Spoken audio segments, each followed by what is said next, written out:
Hello friends, welcome to ISS platform. आज 2 April and 2 April करेंगे हम current affair from the Hindu, Indian Express और PIB. Lecture start करने से पहले मैं आपको इन्फॉर्म करना चाहूँगा कि मेरा एक बैच स्टार्ट हो गया नया related to political science MCQ, जिसमें आपको रेगुलरली 20 एमसीक्यू कराए जाएंगे पर वीडियो में, और ये वीडियो रेगुलरली 3 बजे आएगा, दिन में 3 बजे। क्लियर? चलते वीडियो स्टार्ट करते हैं। देखो, जैसे कि आप जानते हो कि मैं आपको पहले इंडेक्स बताता हूँ। Supreme court decision on demolition of Prayagraj houses. देखो क्या हुआ था कि कुछ साल पहले अभी जो प्रयागराज की डेवलपमेंट अथॉरिटी है, उन्होंने कई सारे हाउस में बुलडोजर चला दिए थे, जिससे वो डिमोलिश हो गए थे। और इसी बात का पिटीशन लगी इलाहाबाद हाई कोर्ट में, बट इलाहाबाद हाई कोर्ट ने मना कर दिया एक्सेप्ट करने से। बट ये फिर से सुप्रीम कोर्ट गई, सुप्रीम कोर्ट ने इसको एक्सेप्ट कर लिया है। अब क्या डिसीजन दिया है वो मैं आपको डिटेल में समझाऊंगा। Then after 75th anniversary of relation between India and China. देखो, इंडिया और चाइना के बीच में रिलेशन मैं आपको कई बार बता चुका हूं। इवन आज मैं इसलिए बताऊंगा आपको क्योंकि इंडिया और चाइना की ट्यूसडे को 75th एनिवर्सरी थी रिलेशन की। क्लियर? हालांकि मैरिज नहीं, रिलेशन की। क्लियर? रिलेशन एनिवर्सरी थी। तो अभी चाइना के जो प्रेसिडेंट है शी जिनपिंग, उन्होंने फोन किया इंडिया को, बधाई दी। और अब मैं आपको बताऊंगा इस वीडियो में कि इंडिया और चाइना के रिलेशन कैसे हैं सिंस 2020, फिर कैसे रिजॉल्व हुए, वो सब बताऊंगा। Clear? Then after protection of interest in aircraft object bill, अभी राज्यसभा में राम मोहन नायडू ने अभी एक बिल पास किया है। इसका मेन मोटिव क्या है मैं आपको डिटेल में समझाऊंगा। Then after transfer of sentence person agreement. देखो, ये भी आपको डिटेल में समझाऊंगा। ये एक एग्रीमेंट है जिसके जरिए कोई भी पर्सन अगर जेल काट रहा है दूसरी कंट्री में, तो उसको उसी होम कंट्री में भेज दिया जाएगा कि जो रिमेनिंग सेंटेंस है वो वहां आराम से आप अपना समय व्यतीत कर लो अपनी होम कंट्री में। चलते अपन आगे, बताऊंगा मैं आपको। India and Chile talk during Chile president visit. देखो, इंडिया और चिली की टॉक हो रही है। क्लियर? क्या है, चिली के प्रेसिडेंट अभी इंडिया आए हुए हैं और क्या डिस्कस हो रहा है मैं आपको डिटेल में समझाऊंगा। Then after India export defence export $2.76 billion in 2024-25। India का डिफेंस एक्सपोर्ट बढ़ गया है 2024-25 में। इंडिया ने कितना एक्सपोर्ट किया है डिफेंस, और इवन इंडिया का क्या टारगेट है, कितना एक्सपोर्ट करना है, वो मैं आपको डिटेल में समझाऊंगा। चलते हैं अपन।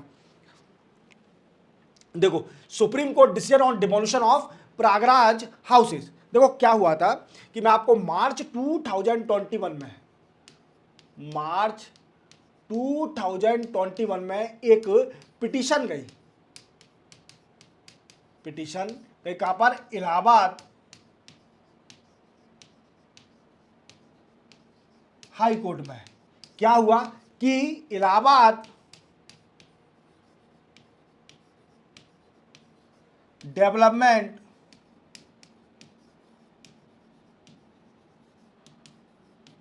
ऑथोरिटी, इलाहाबाद डेवलपमेंट ऑथोरिटी ने क्या किया कि कई सारे या 6 या 7 हाउस को डिमोलिश कर दिया। क्या कर दिया? डिमोलिश कर दिया और बुलडोजर चला दिया।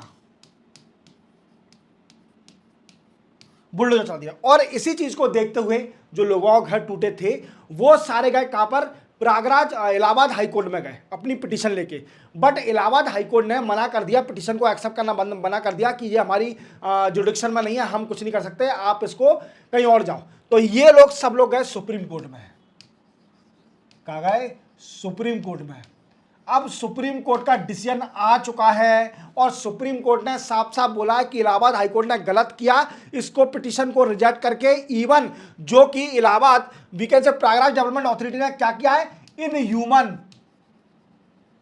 ह्यूमन एंड इलीगल एक्टिविटी, ये टर्मिनोलॉजी दी गई। सुप्रीम कोर्ट ने बोला कि आपने जो किया है उसको बोलते हैं in human and illegal activities.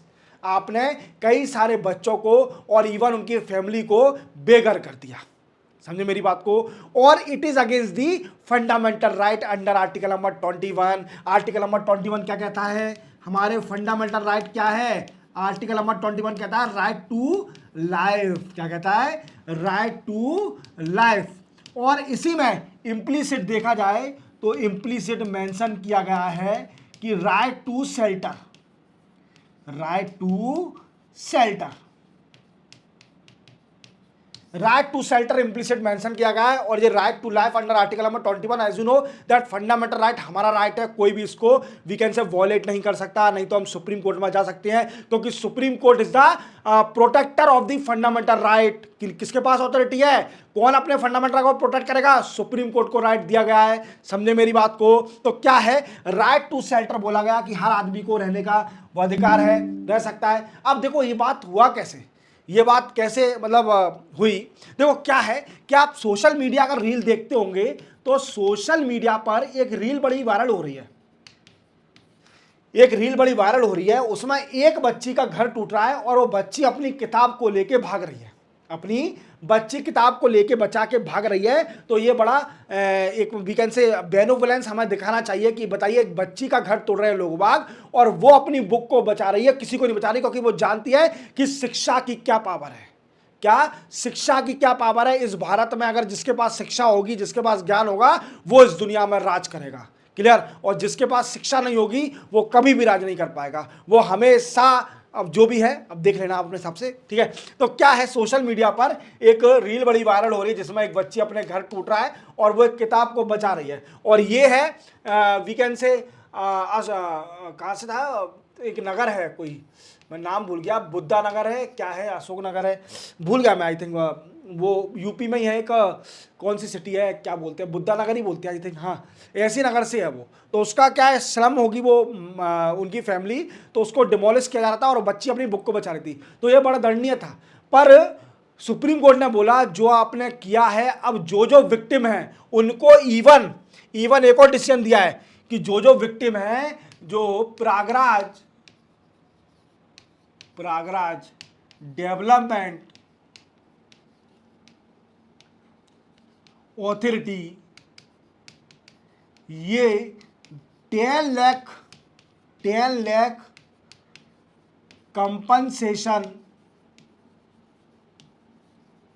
Compensation दे, किसको, जो कि लोगों का हाउस टूटे हैं, आपने डिमोलिश किए हैं, उन सभी की फैमिली को 10-10 लाख रुपए देना चाहिए। और कौन देगा, प्रयागराज डेवलपमेंट ऑथोरिटी देगी। ये डिसीजन समझ में आया आपको। सिर्फ और इसमें 3-4 पॉइंट याद रखने हैं कि अगर कोई भी बुलडोजर बाबा या बुलडोजर चलाते हैं तो that is called inhuman and illegal activities, clear. पहले आपको नोटिस देना पड़ेगा, कम से कम 1 या 2 महीने का टाइम देना पड़ेगा कि हाँ आपका घर इलीगल है, इसको डिमोलिश करना है। इंस्टेंटली आप किसी भी घर को डिमोलिश करोगे, दैट इज अ इनह्यूमन और इलीगल एक्टिविटी, ठीक है। As you know that's our fundamental right of article number 21 said that right to life, हर पर्सन को राइट टू लाइफ है, रहने का अधिकार है, क्लियर। उसी के अंदर एक्सप्लिसिट भी मेंशन किया है right to life, but implicit क्या मेंशन किया है, राइट टू शेल्टर, आदमी को, हर आदमी को रहने का हक है, क्लियर। तो राइट टू शेल्टर है हर आदमी को, तो यही कारण है, क्लियर। तो राइट टू लाइफ वो फंडामेंटल राइट वॉलेट हो रहा है, ये सारे पॉइंट है। और क्या है, प्रयागराज डेवलपमेंट ऑथोरिटी को डायरेक्ट किया सुप्रीम कोर्ट ने कि आप हर फैमिली को 10 लाख रुपीज दो जिसके आपने मकान को डिमोलिश किया है। ये कहानी है पूरी, चलते अपन आगे। नेक्स्ट है 75 year of India China relation. देखो क्या है कि अभी जो चाइना के प्रेसिडेंट हैं, चाइना के प्रेसिडेंट क्या नाम है, सी जिनपिंग, इनका तो नाम सभी को पता होगा यार, पड़ोसी देश है अपना, दोस्त है यार, अच्छा ही सोचता है अपने बारे में, क्लियर। सी जिनपिंग है, चाइना के प्रेसिडेंट है। इन्होंने क्या किया कि सभी को फ़ोन किया, पहले तो इन्होंने प्रेसिडेंट को फ़ोन किया, हमारे राष्ट्रपति प्रेसिडेंट मुर्मू मैम को, और बधाई दी कि यार ठीक है, हम दोनों के रिलेशन 75 ईयर कंप्लीट कर चुके हैं, हम दोनों ने इतने अच्छे रिलेशन बनाए, कभी बिगड़े भी, बट उसको हमने फिर से रिजॉल्व कर लिया। और दूसरे हमारे मोदी साहब से बात हुई, नमो साहब से, नरेंद्र मोदी साहब से बात हुई हमारे देश के प्रधानमंत्री से, कि बोला गया कि यार अपन और स्ट्रॉन्ग करते हैं अपने रिलेशन को। अब ये रिलेशन हम देखो स्टार्टिंग से तो बात करेंगे नहीं कि हम 1962 से बात करूँ, उतना समय नहीं है मेरे पास कि 1962 से आपको पूरी रिलेशन बताऊं कि हाँ वार हुआ था। मैं आपको सिर्फ ओनली 2020 से बताऊंगा, सिंस 2020। इसमें क्या हुआ था कि जो ईस्टर्न लद्दाख है, ईस्टर्न लद्दाख, यहां पर इंडिया और चाइना की फोर्स में स्टैंड ऑफ हो गया था और कई सारे टेम्परेरी स्ट्रक्चर भी बना लिए और दोनों फोर्सें, वी कैन से चाइना की फोर्स ही बोल सकते हैं, वो इंडियन टेरिटरी में इलीगली एंटर कर रही थी। टेम्परेरी स्ट्रक्चर भी कई सारे बना लिए और स्टैंड ऑफ हो गया, और ये रिजॉल्व होने का मतलब देरी रहा, और कई सारे डेथ भी हुई थी, इंडियन सोल्जर की भी और चाइनीज सोल्जर की भी कई सारी डेथ हो गई थी। क्लियर, इसी स्टैंड ऑफ से। अब क्या हुआ, कई सारे पॉइंट हैं, मैं आपको बता देता हूं। गलवान वैली है, गलवान वैली, दीपसांग, धेमचौक, पेंगोंग सुलेओक, ये कई सारे डिस्कशन पॉइंट हैं जो कि स्टैंड ऑफ होने के कारण थे। क्लियर। अब क्या हुआ कि देन आफ्टर कई सारे लोगों की मीटिंग हुई, इवन हायर लेवल की मीटिंग हुई, आर्मी ऑफिसरों की मीटिंग हुई, जो बड़े बड़े आर्मी ऑफिसर हैं उनकी मीटिंग हुई, बट ये रिजॉल्व होने को कोई मतलब इसका सॉल्यूशन नहीं निकल रहा था। इवन इस बात को 4 साल हो गए थे बट सॉल्यूशन नहीं निकल रहा था। इंडिया और चाइना के रिलेशन बिल्कुल भी नॉर्मलाइज नहीं हो रहे थे, क्योंकि लद्दाख पर स्टैंड ऑफ चला था इंडिया और चाइना के बीच में। बट क्या हुआ, 2024 में एक कजान में मीटिंग हुई। कौन सी मीटिंग? ब्रिक्स की मीटिंग। ब्रिक्स की मीटिंग हुई कजान में, रशिया में गए सब लोग, और इसमें मोदी साहब, हमारे मोदी साहब और शी जिनपिंग की भी मुलाकात हुई। शी जिनपिंग की भी मुलाकात हुई, और इन्होंने डिसाइड किया कि अब स्टैंड ऑफ चल रहा है उसको खत्म किया जाएगा और हमारे रिलेशन को नॉर्मलाइज किया जाएगा। क्या किया जाएगा? हमारे रिलेशन को नॉर्मलाइज किया जाएगा, ये सब कुछ खत्म किया जाएगा, जितना भी स्टैंड ऑफ चल रहा है चाइना और इंडिया में, इन सभी को खत्म कर दिया जाएगा। और इवन यही हुआ, पेट्रोलिंग स्टार्ट हुई दीपसांग में। दीपसांग में पेट्रोलिंग स्टार्ट हो गई, पेट्रोलिंग स्टार्ट हो गई। क्लियर, दोनों फोर्सों की। और इवन टेम्परेरी स्ट्रक्चर बने थे उन सभी को डिमोलिश कर दिया और अपनी अपनी टेरिटरी में दोनों फोर्सें वापस आ गई। क्लियर। अब इसके बाद क्या हुआ, इसके बाद हमारे फॉरेन सेक्रेटरी, जो कि कौन है? विक्रम मिश्री। कौन है? फॉरेन सेक्रेटरी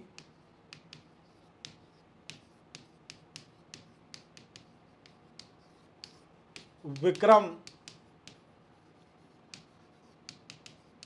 मिश्री। विक्रम मिश्री ये विजिट करे कहां पर? चाइना में गए। बीजिंग में इनकी मीटिंग हुई, किससे? इनके काउंटर पार्ट थे वैंग ई, वैंग ई थे, हाँ वैंग ई है शायद, वैंग ई, वैंग ई से मुलाकात हुई, और इन्होंने डिसाइड किया कि जो कैलाश मानसरोवर की यात्रा है उसको फिर से रिज्यूम किया जाएगा। क्या रिज्यूम करा जाएगा? रिज्यूम कैलाश मानसरोवर यात्रा। कैलाश मानसरोवर यात्रा start direct flight between India and China, lift ban on Chinese app, reduce tariff and non-tariff on Chinese and Indian product,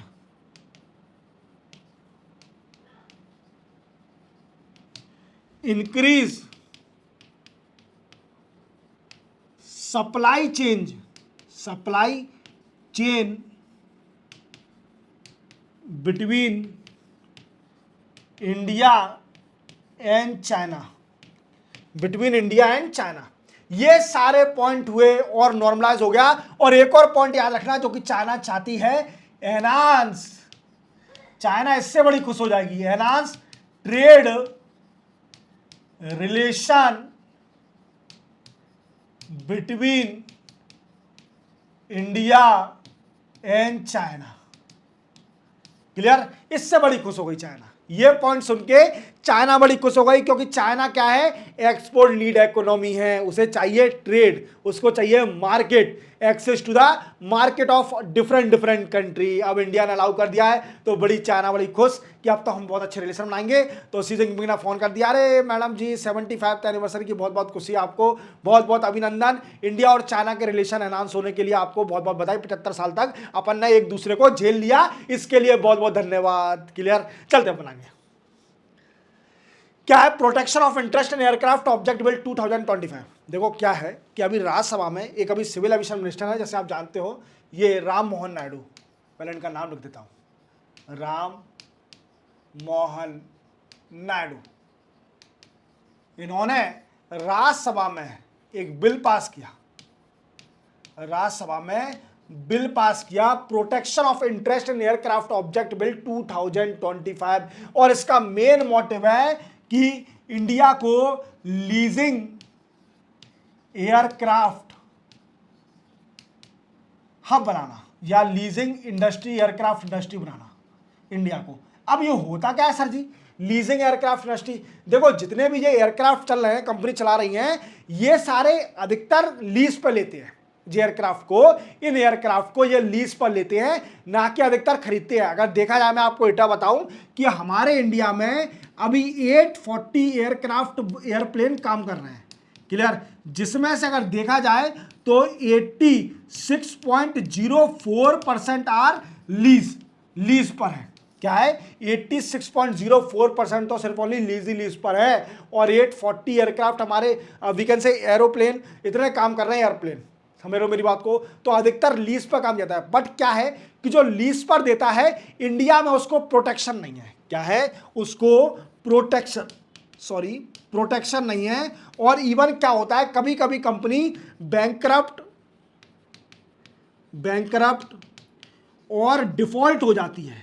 जो लीज पर लेती है तो बैंकरप्ट या डिफॉल्ट हो जाती है, तो बेचारा जिसने लीज पर दिया है उसका तो पैसा डूब जाता है। अब उनको प्रोटेक्शन देने के लिए वी कैन से एक दो मैं आपको इंटरनेशनल कन्वेंशन भी बताऊंगा, उन सभी को इंडिया में सिग्नेटरी करने के लिए यह बिल पास किया गया। देखो सबसे पहले क्या है कि इन्होंने क्या बोला कि जितने भी लीज पर दिए जा रहे हैं एयरक्राफ्ट, उन सभी को प्रोटेक्शन दिया जाएगा जो दे रहा है लीज पर। क्लियर। और दूसरा पॉइंट दिया कि जो इंटरनेशनल कन्वेंशन है, क्या है, इंटरनेशनल कन्वेंशन, कौन कौन से, ये दो इंटरनेशनल कन्वेंशन है। एक पहला है इंटरनेशनल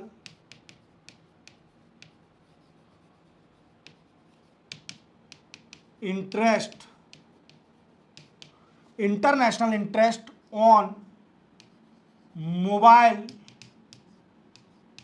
इक्विपमेंट। क्लियर। और ये कौन सा है, केप टाउन, इसको दूसरे में बोलते हैं केप टाउन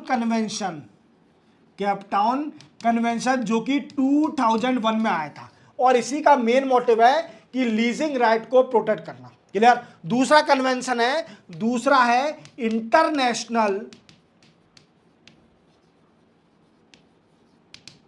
इंटरेस्ट, ये तो वही है, सेम टू सेम लिखा हुआ है पहले तो, on mobile equipment specially aircraft equipment.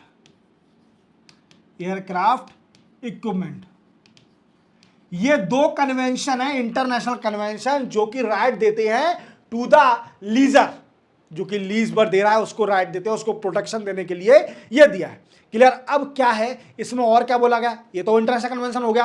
अब क्या बोला गया इसके अंदर, जैसे मानिए कोई भी कंपनी लीज पर एयरप्लेन लेने वाली वो बैंकरप्ट हो जाती है या फिर बैंक डिफॉल्ट हो जाती है, तो जो क्रेडिटर होगा जिसने लीज पर दिया है, creditor can possess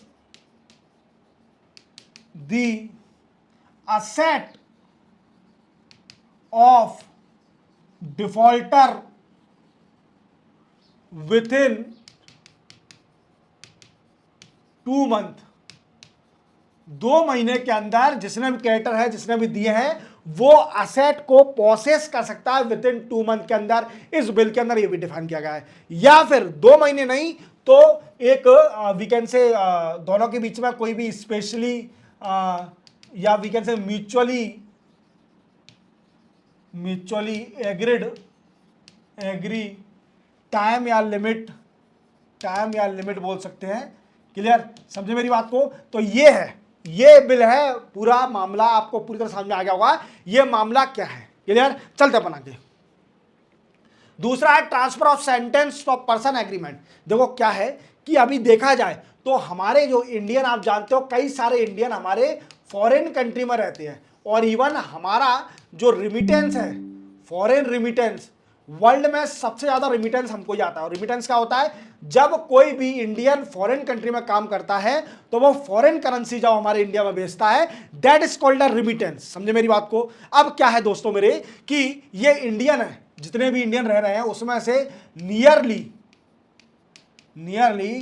10,000 people are in 86 countries jail. क्या है? नियरली 10,251 है, आई थिंक, डेटा को देख लेना आप एक बार। नियरली बोल दिया मैंने, 10,000 पीपल जितने भी इंडियन हैं वो 86 कंट्रियों की जेल में अपना आराम से व्यतीत कर रहे हैं, जेल में। अब क्या है कि उनको देखो यार, एक्चुअली क्या है, इंडियन है, अब वो कुछ काम करने का रिमिटेंस तो बेचते थे हमको, तो हमारा भी फर्ज बनता है कि उन सभी को बचाएं। और इवन आप विश्वास नहीं मानोगे, सिर्फ इनमें से 3 या 4 लोग ही इंडिया आ पाए हैं इस एग्रीमेंट के जरिए। अब मैं बताता हूं ये एग्रीमेंट क्या है। देखो ये एग्रीमेंट है transfer of sentence person agreement.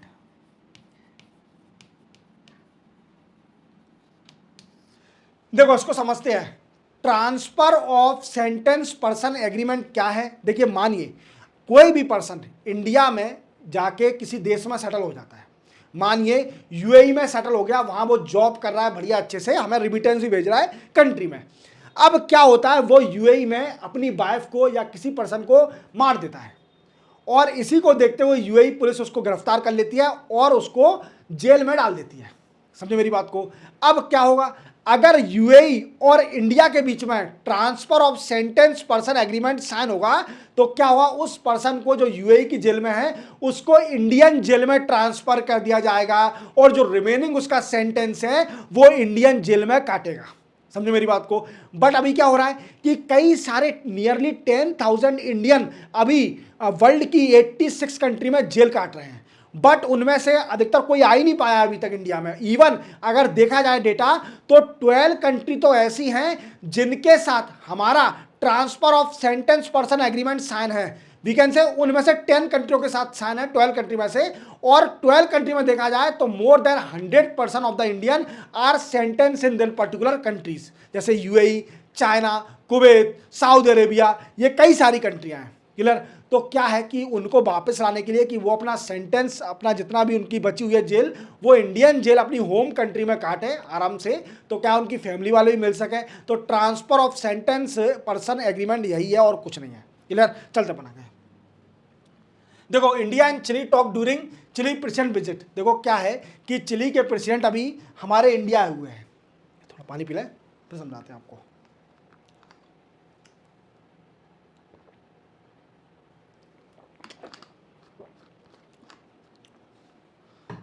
दो क्या है, चिली के प्रेसिडेंट अभी इंडिया आए हुए हैं, जिनका नाम है गैब्रियल।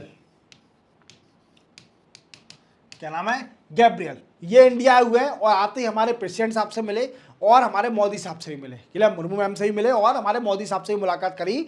और मुलाकात करते ही इसने बोला कि हम दोनों कंट्रियां आपस में comprehensive economic partnership agreement sign करेंगे। Comprehensive economic partnership agreement sign करेंगे। क्लियर? और इसको और मजबूत करेंगे, स्ट्रॉन्ग, जिससे क्या होगा कि ट्रेड रिलेशन एनहांस होगा, ट्रेड रिलेशन एनहांस होगा।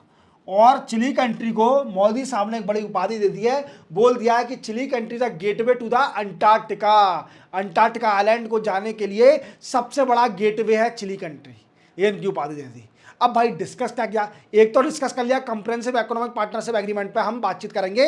Even Chile is a home of Chile country is a home of और largest we can say reserve of the critical mineral. Critical mineral आप जानते हो, क्रिटिकल मिनरल का पूरा world भूखा है। हमें क्रिटिकल मिनरल दे दो बस, हम पूरे देश में वर्ल्ड में आग लगा देंगे, ये हर कंट्री बोलती है। और क्रिटिकल मिनरल का सबसे बड़ा रिजर्व कौन है? चाइना के पास है और चिली पर भी है। तो क्या इंडिया भी चाहती है कि हाँ यार क्रिटिकल मिनरल, लिथियम हो गया, क्लियर, इलेक्ट्रिक व्हीकल, कई सारे क्रिटिकल मिनरल हैं जिस पर चिली से डिस्कस किया रहा है, क्रिटिकल मिनरल पर भी डिस्कस किया जाएगा। Then after renewable energy, renewable energy, defence, space, clear, ये कई सारे डिस्कस किए गए चिली के प्रेसिडेंट, और आगे डिस्कस हुआ वही भी आपको बताऊंगा। अभी तक तो इतना ही डिस्कस किया है मोदी साहब ने और चिली के प्रेसिडेंट ने, जो कि गैब्रियल हमारे कंट्री में आए हुए हैं। देखिए कितने हैंडसम है, देखो यार चिली के कंट्री वाले कितने हैंडसम होते हैं। और अब क्या बोला है, चलो ठीक है चलते हैं आगे। इंडिया डिफेंस एक्सपोर्ट इन 2024-25, देखो क्या है कि हमारा डिफेंस एक्सपोर्ट बढ़ते जा रहा है और हमें खुशी की बात है। हम दो तरह से बातें करते हैं, एक इंडिजीनियस कि हर डिफेंस प्रोडक्ट इंडिजीनियस बनाना है, और दूसरा है कि हमें डिफेंस का एक्सपोर्ट एनहांस करना है, डिफेंस का एक्सपोर्ट एनहांस करना है। अब देखो क्या है कि अभी डेटा आया है 2024-25 का डेटा आया है कि हमने 2024 और 25 में कितना डिफेंस एक्सपोर्ट किया है। तो अगर डेटा देखा जाए तो हमने पूरे साल में वी कैन से 2.74 बिलियन डॉलर का एक्सपोर्ट किया है, नियरली इतना ही है। देख लेना पॉइंट के बाद, मुझे कुछ डाउट है। 2.74 बिलियन डॉलर हमने एक्सपोर्ट किया है 2024 और 25 में। और अगर लास्ट ईयर से कंपेयर किया जाए तो हमारा 12.04% डिफेंस एक्सपोर्ट एनहांस हुआ है। तो हमारा देख रहे हो आप कितना अच्छा जा रहा है। और इवन अभी इंडिया ने टारगेट सेट करके रखा है कि 2029 तक डिफेंस का एक्सपोर्ट हम 50,000 करोड़ तक ले जाएंगे बाई 2029। कितना? 50,000 करोड़ तक बाई 2009 हम डिफेंस का एक्सपोर्ट भी कर देंगे। तो बेफिक्र रहिए, हमारी कंट्री आगे चलकर डिफेंस को भी एक्सपोर्ट करेगी। क्लियर? तो ये सिंपल था, ठीक है। इसी के साथ 2 अप्रैल के करंट अफेयर कंप्लीट होते हैं। चैनल को सब्सक्राइब और बेल आइकन प्रेस करना ना भूलना। और आपको क्या करना है, अब आपको जो वीडियो देखना है, जो मैंने अभी पॉलिटिकल साइंस के एमसीक्यू का वीडियो बनाया है, पहला लेक्चर आया है और जल्दी आपको और लेक्चर मिलेंगे जो कि रेगुलरली आपको 3 बजे मिलेगा। क्लियर? मिलते हैं हम कल, तब तक के लिए जय हिंद।